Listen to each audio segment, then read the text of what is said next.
ang usapin tungkol dito. Title ng pelikula ni Daryl Yap. Aba, bakit biglang pinalitan? Ano ang nangyari, mga kababayan? Dahil nga po nagkaroon ng kasuhan nung mga nakaraang araw na balita po na itong si na Bossing Vic Soto ay nag-file ng case against Daryl Yap, 19 counts of libel. At ang usapan dito is worth 35 million pesos. Nako, mga kababayan. Kaya tapos mayroon daw lumabas na habeas for data ba yon, mga kababayan? Nakalimutan ko kung ano yun eh. Habeas corpus, hindi habeas corpus. Basta mayroong habeas tapos mayroong data. 'Di ba? Na kung saan po pinapatigil daw yung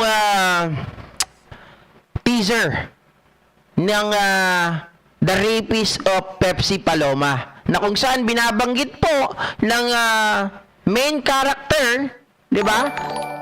Na kung saan si Vic Soto daw po ang nang rape kay Pepsi Paloma. Yun ang pinapatigil na sabi ng ibang mga vlogger, nakita natin, panalo na si Vic Soto dun pa lang dahil pinatigil. Kasi base sa nakita ko naman kanina, sabi ng mga DDS, ewan ko mga kababayan, ay hindi daw po yun ang totoo. Ang totoo, mga kababayan, wala daw po na pinatigil o wala pong balita, wala pong isinabi ang korte na itigil ang mga teaser na tungkol po sa pelikula. Ito, pakinggan natin.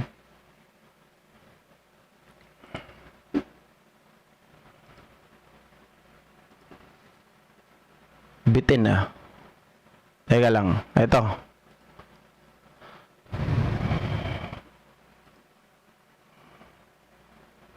Na si Daryl Yap na wala pang utos ang korte na ipatigil ang pagpapalabas ng promotional materials o teasers ng kanyang pelikulang The Rapists of Pepsi Paloma. Kaugnayan sa petisyon ng aktor na si Vic Soto sa korte para sa writ of habeas data. Kabilang sa mga hiling ni Soto ang paghinto ng pagpapaka... Writ of habeas data. Diba? Na itigil yung pagpapalabas ng teaser. Kaya lang... simula pa lang daw yun, hindi pa naman yun yung final and executory doon sa pagpapatigil ng teaser, mga kababayan. So, on the process pa lang. Alat ng mga anilay personal at sensitibong detalye tungkol kay Soto, pati ang pag-alis online ng promotional materials. Sa inilabas na utos ng korte, pinagsusumitin ito ng verified return of writ si Yap. Sabi ng abogado ni Yap, sasagutin nila ito sa Miyerkules at ilalaban ang karapatan ng direktor sa freedom of artistic expression. Sinagot din nila ang sinabi ng kampo ni Soto na freedom of artistic expression. Mga kababayan, alam nyo, sa totoo lang, pagdating sa bagay na yan, parang ano lang yan, freedom of speech, freedom of expression. Hindi yan na absolute. Oh, freedom of artistic. 'Di ba? For the sake of the art. Kaya lang, ang problema, tama ba ako? Teka lang, hindi ako magaling sa pelikula. Kaya lang, pagdating dito, may masisira kang tao at wala ka na napapatunayan. Tapos yung kwento mo, saan ang galing yun? Ano to? Ano lang din? Panaginip lang din, mga kababayan. Nanaginip kasi ako eh. Yun yung sinabi ni Pepsi Paloma. Parang ganon. Oh. hindi kumonsulta sa kanila si Yap tungkol sa pelikula. Ayon sa abogado ni Yap, binigyan daw nila ng kopya ng script ng pelikula si Soto bago pa inilabas ang teaser nito. Okay. So binigyan daw, mga kababayan, hindi ko na palalawigin ng tungkol dyan. Kaya lang, ito ang nangyari. Alam mo, sobrang bastos talaga neto mga to ha. Hindi ko alam kung wala na ba talagang pera ito si Daryl Yap. Dahil gusto na naman na magkaroon na naman ng sobrang laking views o sobrang laking income pagdating dito.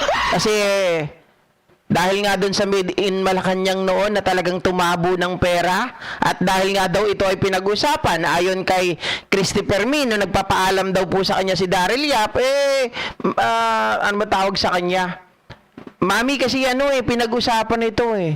Pero yung respeto, mga kababayan, ito pa ang ginawa ni Daryl Yap ngayon, nakataka-taka. Yung title po, bigla niyang binago. Saan ba binago, GP? Ito pa, papakita ko sa inyo kung saan binago. Biglang-biglang binago. Asan ka na ba? Langya naman tong mouse ko. Nagloloko pa. Ngayon pa. Huwag ka naman ganyan. Ito. Nandito mismo sa post ni Daryl Yap, mga ka-GP Natics. Lasing ko muna yan ha. Ito. Nakalagay dito. Ayan. Ang balita. 8 hours ago ha. Ang balita, ang intriga, ang kontrobersya, ang hubad na katotohanan. Alam niyo yung mga post na ganito, ang hubad na katotohanan, parang sinasabi talaga nila dito na guilty itong sila Vic Soto, di ba? The official poster of the rapist of Pepsi Paloma. Ayan. Na ano pa, naka-hashtag pa. International title, mga ka-GP Natics. Ayan, The Rapist of Pepsi Paloma. Yan, yung international title. Pero dito sa Pilipinas lang, 'di ba? Sa Pilipinas lang ang title niya Pepsi Paloma lang. Bakit kaya? Ano kaya ang ano dito, umiiwas sa kaso? Bakit pag sa international, The Rapist of Pepsi Paloma? Bakit pag dito sa Pilipinas, mga ka-GP Natics, ay biglang-bigla na nakalagay. Ito, hindi nyo pala nakikita sa screen. Sorry. Ayan. Ayan, oh. Pepsi Paloma lang dito sa Philippine Cinema. Diba? Kumbaga itong si Daryl Yap, gumahanap talaga ng paraan. Hindi ko alam kung dahil nga ilalaban nila sa korte, mga kababayan, nagbigay daw sila ng kopya ng script kay Vic Soto. Hindi ko alam kung anong magiging usapan nila dito, pero katakot-takot na 35 million pesos SSS ang kanilang kumbaga kasuhan, 'di ba? Kung matalo si Daryl Yap, nako po, kulang pa yung kanyang mga hinakot nung kanyang mga unang palabas sa Made in Malacanang. Grabe kasi. Gagamit ka ng pelikula, gagawa ka ng pelikula, magdedirect ka. Anong purpose? Manira ng tao? Anong purpose? Kumita ng takilya-takilya? Hindi natin alam. Kaya lang mga ka-GP Natics, pwede naman tayong kumita ng pera sa mabuting paraan. O pwede, sabihin na lang natin, huwag mabuti. Pwede naman tayong kumita ng pera sa maayos na paraan. Pwede naman tayong kumita ng pera sa malinis. Di ba? Yung hindi tayo nakakaapak ng ibang tao. Oh. Di ba? Mga ka-GP Natics, Ma'am Emilia Agustin, good evening po. Talagang dito ako sobra ako nagtataka dito. Na kahit na kinasuhan na siya, tuloy pa rin, mga kababayan. Tapos may mga ano pa, may mga extra ewan dito na ginawa nga nila na bakit natatakot ba siya? Bakit dito sa Philippine Cinema title ay Pepsi Paloma lang? Bakit doon sa international The Rapist hindi nila binago? Mga kababayan, ano ang ano nila? Ano ang purpose nila dito? Diba? Kung kasi para sa akin, kung pinalitan nila dito, dapat palitan na lang din nila yung kahit sa international, 'di ba?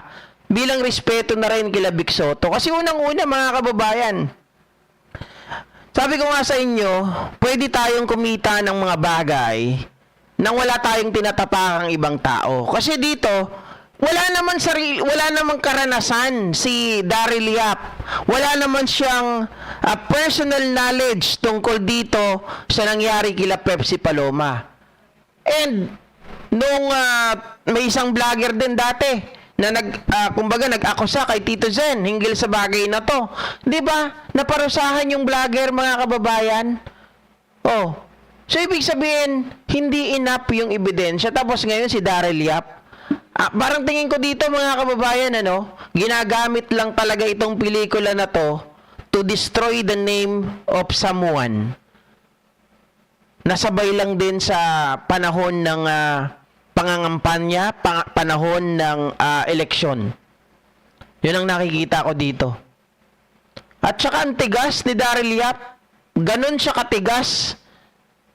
Kumuha pa ng isa sa mga premyadong abogado, si Raymond Fortun, mga kababayan. Diyos mio. Sabi ni Mona Nasa, si Vic Soto, legend na siya, pero si Yap nangangapa at gumagamit ng mga famous na tao para pagkakitaan. Yun nga po, yung sinasabi ko kanina eh. 'Di ba? Kung gusto mong sumikat, dapat sarili mong paraan. Hindi yung paraan na makakasira ka ng ibang tao. Kung gusto mong kumita ng pera, magtrabaho ka ng maayos.